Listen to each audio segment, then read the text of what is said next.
Hi, I'm Joan from My Media Management, and I've been talking to Stephanie Hale. She's one of the UK's most successful internet marketers, and I asked her what is important in business. Resilience, I suppose, and being able to bounce back from any hurdles, because I think at any point, any entrepreneur, anyone, even in your daily life, there's always going to be what people normally term problems, but I think if you think of them as challenges or opportunities, then you reframe them and you see them in a very different light.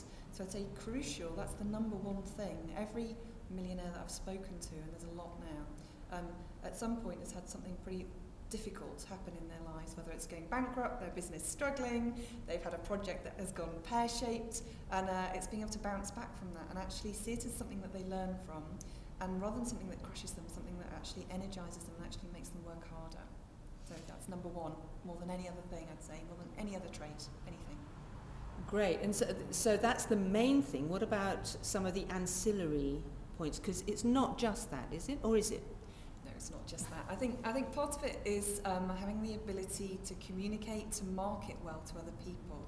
And also to be aware, it's about, part of it's passion. You can't just say, oh, there's money in mobile phones, I'm going to sell mobile phones. If there's no passion there, if you've got no love, it's going to be soulless. And people can see that. There's an energy about it. When somebody's passionate and enthusiastic, people sense that, and that is very magical. That's something that's very magnetic and attracts people. If someone's just doing it for money, you can tell that too. And that is a big turn-off, particularly for women, I think. Women are perhaps a little bit more intuitive. So I think passion's a big one. But also being responsive to your wanting to give, coming from a giving place rather than a taking place.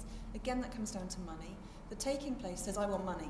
That's the taking place. The giving place is, I want to help people overcome their pain. I want people to help get them further in life. And when you're actually helping people, you're giving them what they already want. They don't want that pain. They want to go further in life. They want to achieve their dreams. And if you're enabling them to achieve the things they already want to achieve, you know, your business is going to be magical. It is, and you're going to enjoy it. You're going to get so much passion out of it. You're going to wake up every morning and feel like it's Christmas because you're going to be so excited about what you're achieving and the people you're helping. They're going to feel great. You're going to feel great, and that energy itself is a wonderful thing. Beautiful, beautiful. And so let's talk about how you actually communicate that passion. What are the ways that you did that, for instance, in your life, in your business life? I think for me, one of the big steps was stepping down from feeling that my background was in journalism, and I sort of felt I had to somehow be an authority. I had to be this clever person that people looked up to. And actually that's pants, it's rubbish. Actually what people want is a normal human being they can talk to. They don't want some elevated authority figure. They want a friend or a sister or someone they can chat to in normal terms. So speaking in normal words, not using those fancy, clever words that you learnt at school in the English literature class, which of course is what I used to do. Actually talking to someone like you're chatting to them. And okay, it doesn't sound clever and you don't sound terribly as though you know what you're talking about. But actually, that's the level a lot of people relate to. They want to be spoken to in those terms because they don't want to feel intimidated by you, and people sometimes won't say, actually, I don't know what you're talking about. So actually they prefer being chatted to. It's about chatting in those terms. And I think getting in touch with that heart place, the place in your heart where you're just talking to a friend, or you might be talking, to one of your girlfriends, or to your sister, or even your mother, or your father. That comes across much stronger than trying to be terribly clever and authoritative. You made me remember actually a piece of advice that somebody gave me once. I used to work in television and television news, and a newsreader once said to me, if you're sitting in front of the camera, Joan, just look at the camera and pretend that you're talking to your best friend or your mother, because that's the way you communicate. It's true, isn't it? That is how you communicate best. Definitely. And bringing that heart into it. Bringing the heart into it, and bringing also your own personal, not being afraid to confront your own flaws, your own mistakes, and be able to draw lessons from them. I mean, there's nothing wrong with making mistakes. I think the thing is, it's very easy to think, oh, I'll sweep that under the carpet. Oh dear, I really messed up that time. And actually, if you can bring those, it makes you human. Of course, everyone messes up.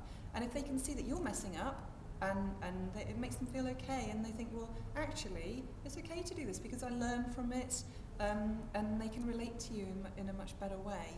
And also, you're not pretending, you're not hiding behind any mask, you're actually just being very real and very true to yourself. Yeah, and that perfectionism thing, I think, is one of the things that I've had to overcome. Because I've always felt that you have to be such an authority and so good at everything before you can really get yourself out there. Yeah. And actually, that's something I've just got over, I think, recently, is getting over that perfectionist thing. And so tell me a little bit more about the practical means by which you do get your offering out to the world. How do you do it? Well, the main way that I do now is through internet marketing. Originally, what I did was I made a lot of mistakes. I spent a lot of money putting very big flash adverts in magazines and newspapers and spent huge sums of money doing that. And then I discovered that actually, one of my breakthroughs was actually I had these very tatty photocopies originally done of little flyers that I sent out. I thought, good grief, these little tatty photocopies have cost me about £20. I'm getting loads of response. And then, of course, I discovered the internet and Google AdWords, and then I discovered autoresponders, so automated emails, sending those out and building your list. And suddenly, from the difference between reaching maybe 100 people, I was reaching hundreds of thousands of people and building a very large list, and actually contacting people on a regular basis every week to kind of build a relationship with them. So it's a mixture of things, social media, things like Facebook, things like Twitter, building a relationship with people, and you can do and keeping in touch on a regular basis, sending them weekly emails, valuable information, not so you're just pontificating, not so that you're just kind of showing off, you're giving them something that they really, really want to know. So you're thinking, what is it my audience most wants to know? So for example, the thing that in my publishing business people most want to know is, how do I get published? How do I get a literary agent? So I give them valuable information about how to do that. So I'm giving them some of my most valuable information, so they want to open my emails. If I started waffling and padded it out like these, you get copywriters who just write a load of big puffed up words, who the heck's going to open those after a while? They're going to think, oh, here comes another one of those boring emails. And so I think it's giving people something valuable that's useful to them. Absolutely. And would you recommend that for any business across the board?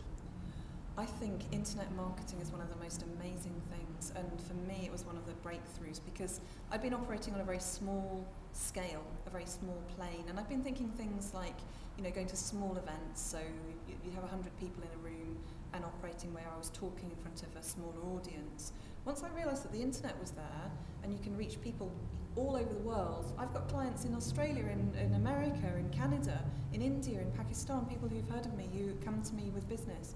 And you can reach them, you can reach all these millions of people, and it leverages your time. You send out one email and it goes out, to 40,000 people. The time it takes you to actually write that email and send it out is what? 15 minutes, or probably less sometimes. So it leverages your time enormously, and I recommend it definitely.